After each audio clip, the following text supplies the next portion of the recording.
page 51. This once beautiful temple is now under the reign of time, and its accessories, sun, rain, and chilly winds. Chipped edges, rounded corners mark the slow and certain transition, the flow of forms to the formless. In a quiet corner sits a desultory priest tending an oil lamp. He does not seek to impress scattered worshippers about favors granted or prayers answered. Maybe the deity installed has seen through the game and retired from the business. But the priest does point out to the mythic 7 steps leading to the jaws of death. Crawl in through the narrow unlit passage, circumambulate, shrink in the silence, and crawl back to light to shake off the lifetimes of fear. He remembers to add that it's a matter of choice.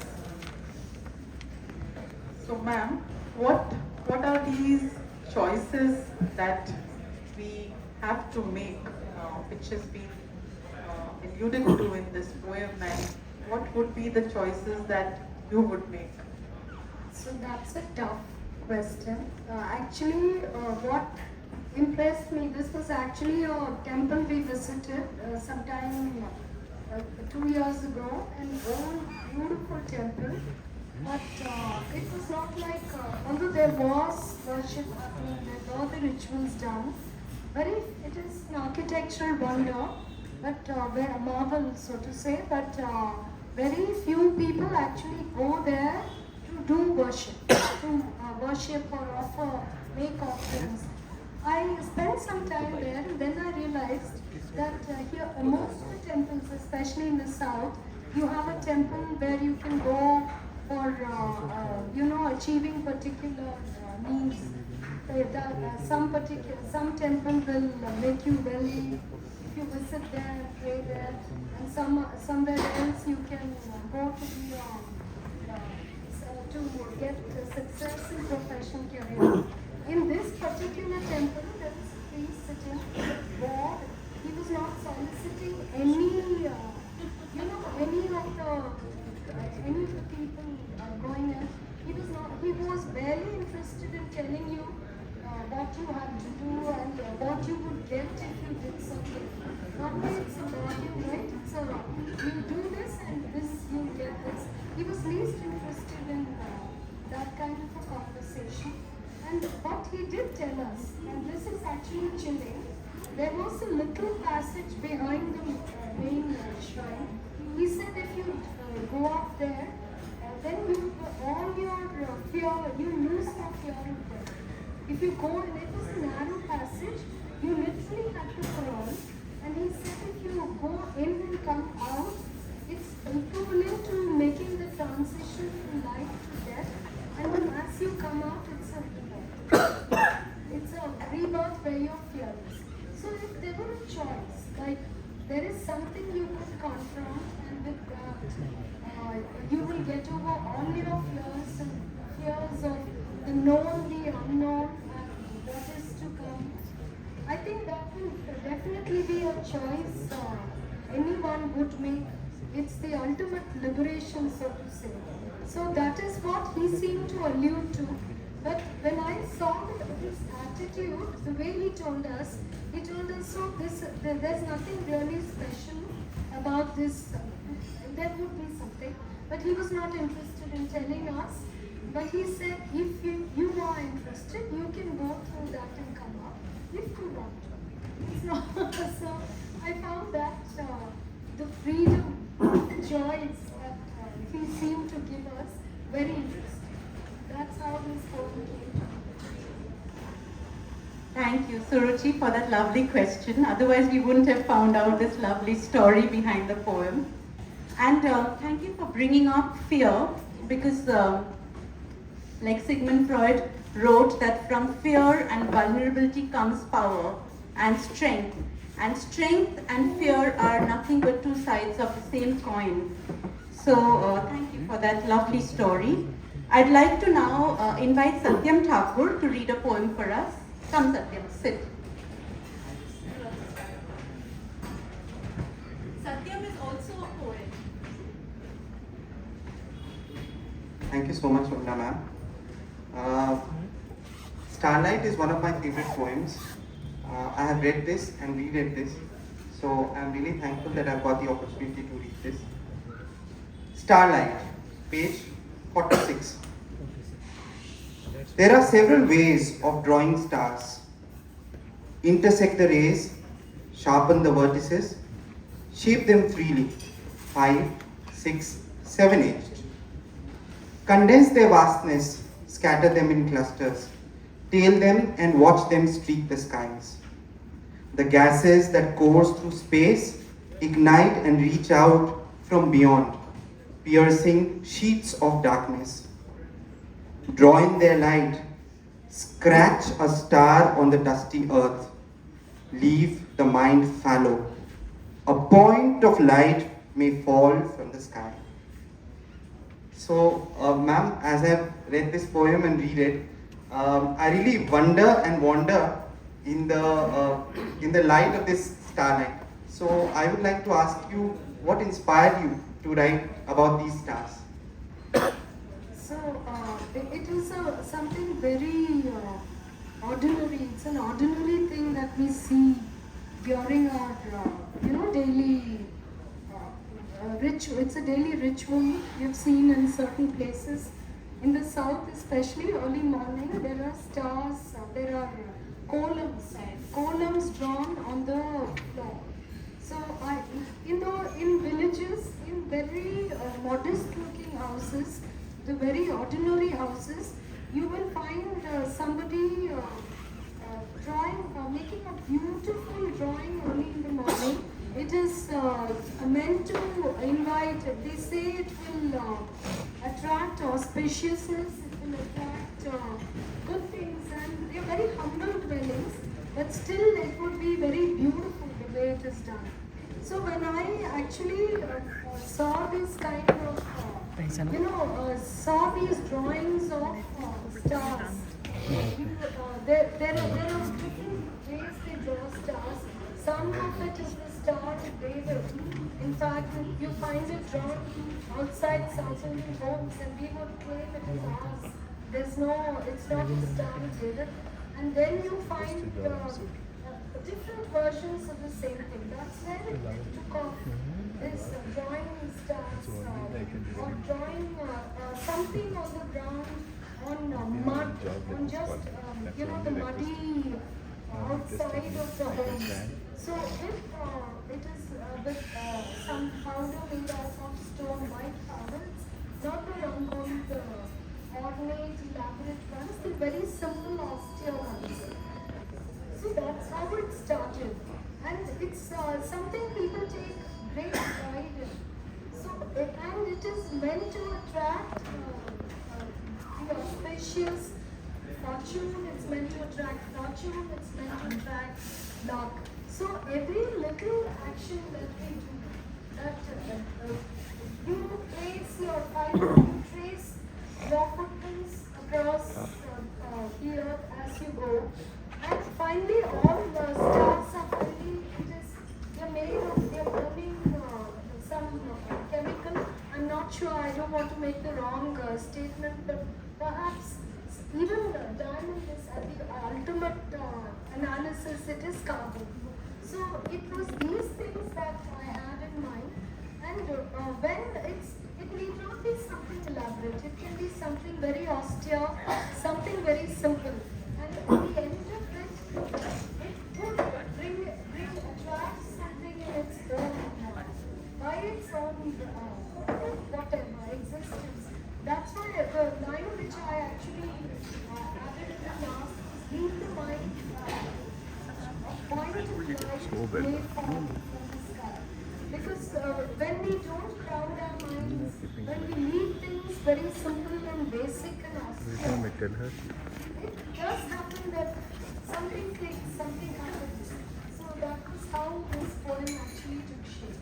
But it was basically to celebrate the ordinary, the very simple things that people do to attract perhaps some great luck or great fortune. उनका coffee दे दो And I guess it pink works. Shirt है ना उनका coffee they Lovely. I think you've also very beautifully brought out the idea of leisure, the idea of not doing anything in our always go, go, go and run, run, run. Always prove yourself. There are deadlines in this kind of a world. It's so important to be just sit back and say it's okay for me not to do something so that I create that space to do something better. And that, so we had 3 readings. Thank you for, reading these lovely poems, Ashwini, Suruchi and Satyam. We'll read some more right at the end. That's a little bonus. I'm not going to give away who's going to be reading for us at the end. Now, Hermann Hesse, the German-Swiss poet, novelist and painter wrote, "Trees are sanctuaries. Whoever knows how to speak to them, whoever knows how to listen to them, can learn the truth. They do not preach learning and precepts. They preach undeterred by particulars, the ancient law of life." Tell us then, Geetha, is there a story or an anecdote behind this fascinating title, The Spell of the Rain Tree? In the place where we lived in Chennai campus, there were huge rain trees, many of them, I think 3, 4, maybe 5 even, all over the place, and they looked very ordinary. Rain trees, I didn't have a history to the rain trees like you hear about the sacred people or the banyan or the neem, even the neem. This rain tree is a very ordinary looking tree, and the leaves fall in the evenings. In Tamil, we call it the Tunga Munji Mara, that is the sleepy-headed tree. It needs its 8 hours. So this tree was just outside our window, and it used to kind of burst into bloom come February, if I remember. Those pink flowers, those spiky pink flowers, and that was a real transformation. So these were the trees I used to observe from my balcony, the house where we lived, and I was very fascinated that such an ordinary looking tree has so much beauty to it. It looks so beautiful when the flowering season begins. The rain tree, I think the spreading canopy it has. It is a huge canopy that spreads from one end of maybe a building to another, almost half of it.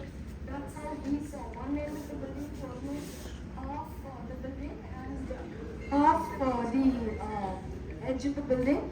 And it used to have these water dropping when the leaves close and there's a little rain. There are these little droplets of water which all used to fascinate me for that reason. So you kind of get to associate yourself with the beauty of these trees.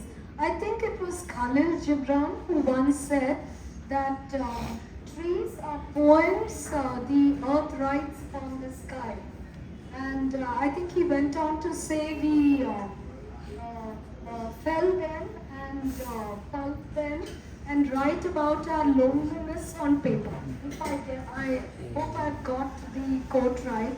But trees in all forms are, I think they have so much to convey if only we knew the stories, because they have stood there in that very place for years when generations have moved and so many changes have happened.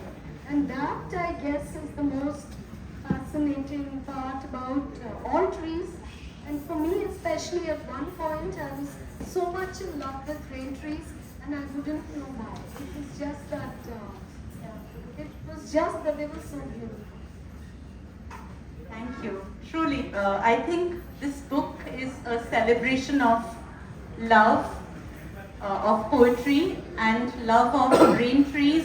And in Bombay, we do share a very special bond with our monsoons and our rain trees.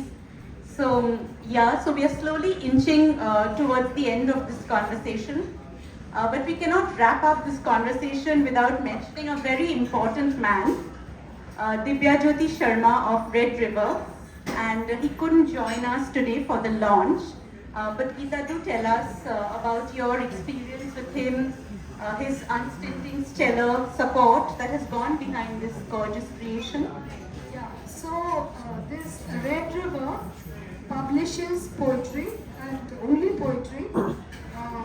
Right now they have started an imprint of stories, but it's mainly poetry. It started off, I think, sometime in 2017, and they've done about 100 titles, 100 plus titles. The kind of effort that goes into each of the titles for the editing, the book design. The book cover was, of course, painted by a friend of mine, Umar Singh. But the book design, the entire design of the book was done by Divya. He pays a lot of attention to the editing as well, and the printing. This was called a perfect paperback. I didn't know what a perfect paperback was, and I had to get back to him to ask him what it was. And he says it's a method of binding. So it is that kind of personal attention that goes into the making of each book that makes it special. He has he believes in one thing as well. He says that art should not be commodified. That art is, that is why it's a more of a labor of love for him rather than a commercial venture.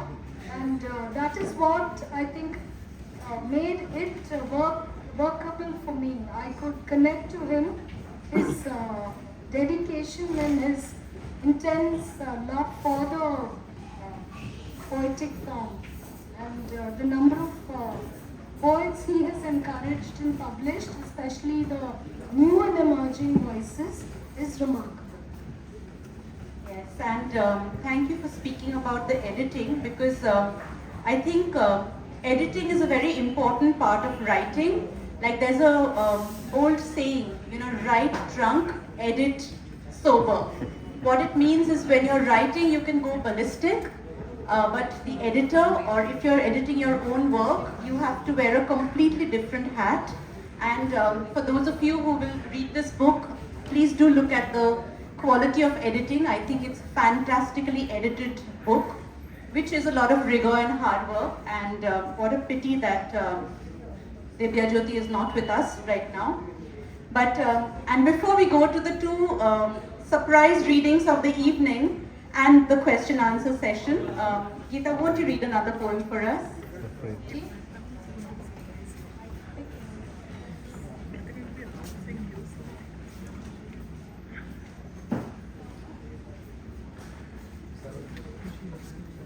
So this is on page 26.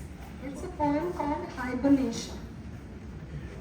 Father complained about the chill in winter, about the sun in summer, and about Bombay all the time.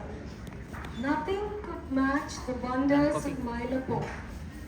His sonorous complaints chime unfailingly after all these years. Maybe it's the thyroid. I wear a warm shrug on a sunny day to keep the virus of cold far away just in case. The Bluetooth speaker fills me with ragas of Carnatic music, and I pick my way past dug-up roads and corrugated sheets to hunt down a bottle of hot spicy mango pickle in Little Madras. On Google Maps, all roads look alike, only the names are a dead giveaway. Instant coffee, not the decoction kind that slowly trickles in an old-fashioned filter, and 24/7 air conditioning, is all that's there to navigate weather changes. The years shuffle past as time tiptoes noiselessly. Outside, breezy birds soak up the warmth of a reluctant December. So this poem is about climate change, a bit of memory mixed up, and of course about how we navigate our daily routine. And about mango pickle. Okay, so now time for the surprise readings. I'd like to ask Aditya to join us and read a poem. And who is Aditya? Aditya is Geetha's son, and the poem that he'll be reading was written for Aditya and Vasu. So come, Aditya. Come, sit. Just dedicate it to them. Somebody should say that.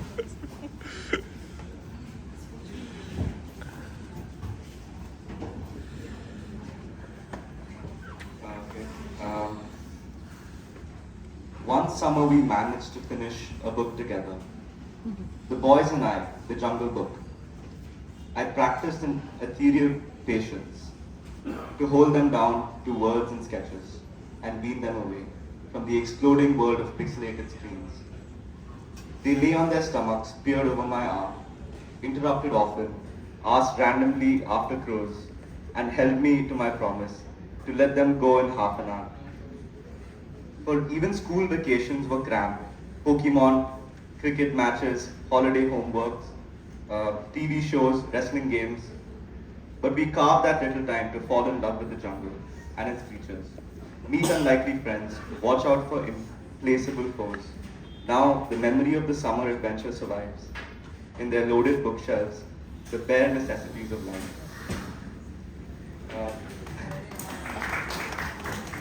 To be honest, I don't know if my brother remembers, but I don't remember Amma ever reading us the Jungle Book. What you didn't want him to say that. I went to Crossroads today. I had half a mind to buy the Jungle Book and give it to Amma and make her read it. Maybe something would have clicked then, but yeah, I trust that this is true. And we were probably a handful to take care of his children. Yeah, I'm glad Wrote a poem out of that. you got something out of that, so I'm glad. What to say? Thank you, Aditya. That was such a beautiful, soulful reading. So I must share a fun fact, since Aditya spoke about it, that he doesn't obviously remember, right, about this version of the truth. So when you have a poet mother, never mess around with your mom. You never know what she will remember and which version she's going to write a poem on. So remember that. Yeah, and with that, I'd like to open up this session for question and answers or anything that you'd like to ask Geetha. Yes, sure.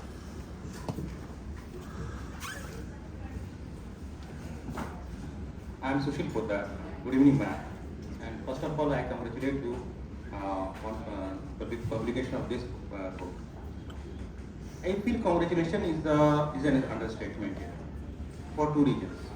Because first of all, you came out with this second book in less than 2 years' time, and this has come in the backdrop of the fact you have been heading this Mumbai charge for quite a long time.